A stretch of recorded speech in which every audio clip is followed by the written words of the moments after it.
大家好, I'm Nathan Rich, aka 火锅大王. If you've been following this whole Hong Kong issue, you probably know by now that certain fascist elements in the United States have rallied behind a law that directly affects China. As promised, I went through the details of the proposed bill, and let me tell you this, it's worse than I thought it was going to be. As my history series, Epic China, starts to roll out, you can tell my mind has been focused on imperialism. And sadly, that has proven to be much more relevant in the modern world than I ever expected. You may have heard this bill is bad. Maybe you heard it's really, really bad. I don't know what people are saying about it, actually. Unfortunately, though, I'm here to tell you that whatever you've heard is probably an understatement. Are you guys ready for this? I really wish I didn't have to do this video because this bill is absolutely insane.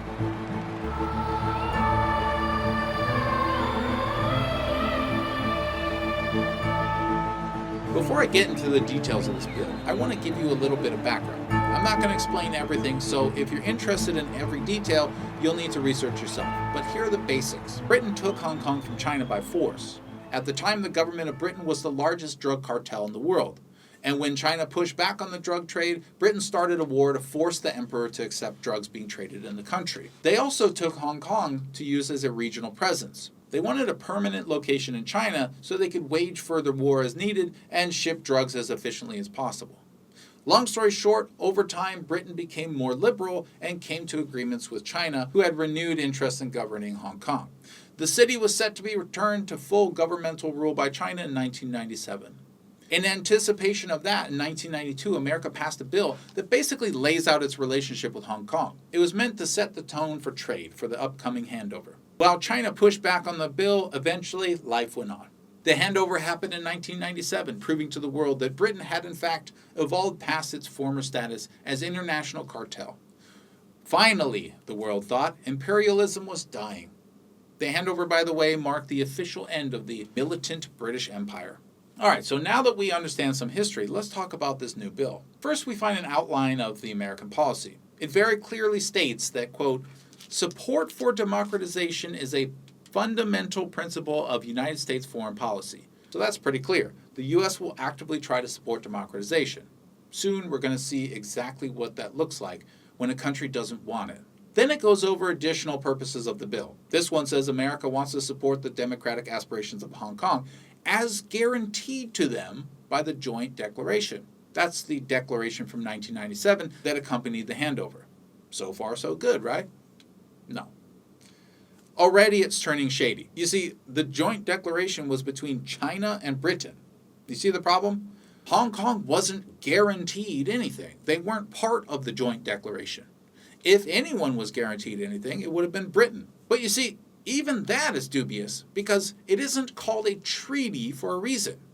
Notice that? It's called a declaration. The joint declaration starts by saying Britain and China both agree that Hong Kong should be returned to China.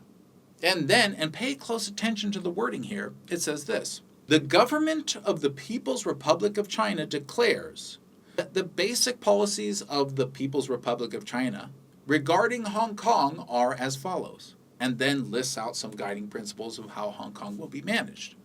That is China declaring that it will do several things. To me, that's not a promise to Britain any more than China declaring it will start a colony on Mars. To me, it reads like a declaration. Then the bill gets a bit worse. It claims that China has commitments to a treaty called the International Covenant on Civil and Political Rights. This part is very strange because China hasn't ratified that treaty. If you're not a policy nerd, you probably don't know what ratify means. Let's say you sign a contract as an individual. That signature alone is enough to make it legally binding. You are legally required to follow its contents. However, as I learned through my history series research, that's not how treaties work. When treaties are signed, it means that the country has the intent to seriously consider the treaty or eventually go through with it. It's basically the political version of a letter of intent. It's not, I repeat, not at all legally binding until the country ratifies it. Ratifying something means basically giving the official confirmation and doing several other steps, which then make the treaty legally binding. Well, China has never ratified the ICCPR. That means it is not legally binding for China. And yet this bill pretends that it is, hoping no one will notice. I noticed. And then they have invoked the international law obligations of the Universal Declaration of Human Rights. Okay, let's go over this and see what those international obligations are. Oh, wait, hang on a second. Even the United States Supreme Court concluded that it, quote, does not of its own force impose obligations as a matter of international law. This historic document is not legally binding at all to anyone. Yet again, they're trying to deceive the people. They mention these two documents, neither of which have anything to do with China guaranteeing something. And finally, it mentions the Basic Law, which is kind of like a constitution written by China which applies only to Hong Kong. I repeat, it was written by the central Chinese government, Beijing. But the United States government wants to make damn sure that Hong Kong follows Basic Law. Remember that for later, okay? But let's just look at the Basic Law and see what they're referring to with all this democratic suffrage stuff. Article 45. The chief executive of the Hong Kong Special Administrative Region shall be selected by election or through consultations held locally and be appointed by the Central People's Government. The method for selecting the chief executive shall be specified in the light of the actual situation in Hong Kong and in accordance with the principle of gradual and orderly progress. The ultimate aim is the selection of the chief executive by universal suffrage upon nomination by a broadly representative nominating committee in accordance with democratic procedures. Right, so all this says is there will be an ultimate aim of democratic elections. There's no timeline or specifics, and it literally says the method shall be specified in light of the actual situation in Hong Kong. That alone is enough to say there is no guarantee, not a promise. So anyway, with that extremely misleading and deceptive paragraph out of the way, let's move on. Look at this. America wants to force China to grant Hong Kong suffrage by 2020. This bill will allow the U.S. more power over China's city. They want to change the 1992 bill and expand it wildly. Here they've written they will start making lists of people who are arrested for being in the 2014 protests, or detained, or targeted, which could literally mean anything as minor as having the police simply ask someone their name.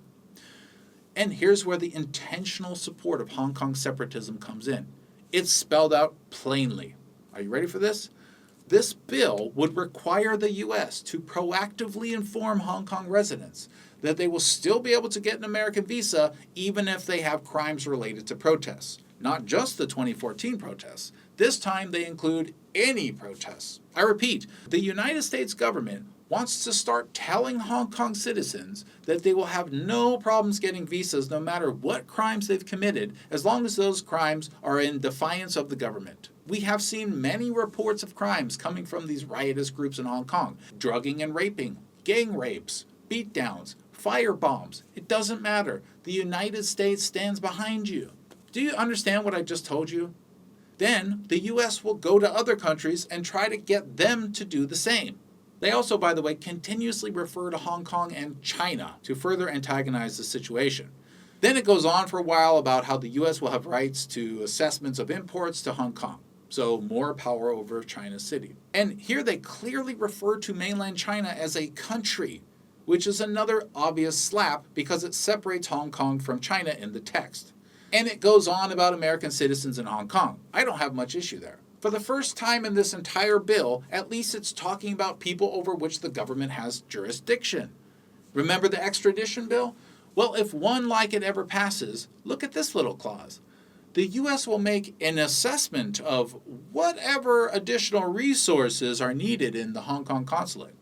You mean like troops? That's the thing. We don't know. The bill is just wide open. Like I said, the United States really wants China to follow the Basic Law, at least the version that America made up. They respect it and want it to be followed completely. All right, well, what's the next one? The U.S. wants to also be able to bring in resources if Hong Kong enacts a law that follows Basic Law Article 23. And on top of that, they're threatening to potentially break trade and other agreements if they do. Don't believe me? Read it. If Hong Kong follows Basic Law, they will risk the United States potentially bringing in military troops. And what is this Article 23 of the Basic Law that they hate so much? Let's take a look. It says that Hong Kong will make its own laws to stop treason and sedition against the government. And to, get this, prohibit foreign political activities or bodies in the region. That's right, the United States wants to prevent Hong Kong from enacting its own rule of law. If Hong Kong follows its own laws, the U.S. will potentially bring in troops and will potentially break treaties with Hong Kong. I wonder, why would the U.S. be fighting so hard to allow foreign political influence in Hong Kong? Does anyone see this? I mean, this is literally imperialism, right? Then the bill goes on to say that the President of the United States will be able to give a list of names to Congress. The list will be of people that he has decided are responsible for the arrests of any one of several people in 2016. They were committing sedition against China, which is not illegal in Hong Kong, but is illegal in the mainland. So it's kind of like how something can be legal in California, but illegal in the U.S.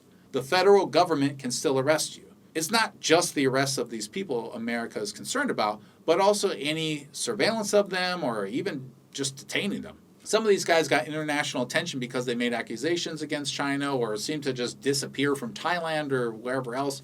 But they were already printing anti-Chinese materials beforehand, so it's a little unclear.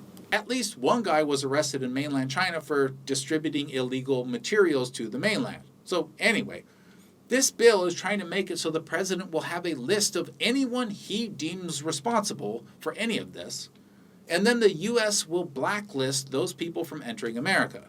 But here's where the reward for the U.S. really comes in. Anyone the president puts on this list who has money, property, or investments in America can have them seized or taken away.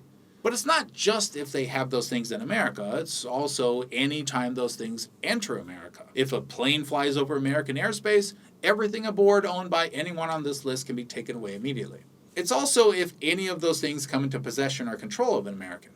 This is a big money grab. I'm not a lawyer, but as I read it, this would make it legal for the United States to confiscate all assets from theoretically any Chinese person, including Hong Kong residents. All the president has to do is write a name on a list. Technically, it doesn't even specify the nationality of the people, so it could theoretically be anyone in the world. On top of that, anyone who tries to get around the government confiscating their possessions can be imprisoned for up to 20 years and fined for up to $1 million. So if you find out you've been put on the asset kill list by the President of the United States, and then you try to call your friend to send you your stuff, he could be put in prison for helping you, even if he doesn't know the situation. All the president must do, again, is just put you on a list. Then the bill mentions some reporting, and it's over. To me, it looks like the U.S. is trying to do these things. 1. Force China to accelerate the timeline for Basic Law Article 45 and change the definition of it to promise suffrage, which it currently does not. 2. Force China not to adhere to Basic Law Article 23 so that the U.S. can continue to take political actions in Hong Kong. 3. Reinvigorate the rioters by giving them special advantages when it comes to visas. 4. Gain financial leverage on Chinese or Hong Kong people who have assets in America. So that's it. That's the so-called Hong Kong Human Rights and Democracy Act. Before we go, I just want to leave you with a definition. Imperialism. A policy or ideology of extending a nation's rule over foreign nations, often by military force or by gaining political and economic control of other areas. As an American, I would like to apologize on behalf of my country. I can't stop them. They think they're saving the world by taking it over. I'm doing everything I can. I'm sorry. Thanks, everyone. See you soon.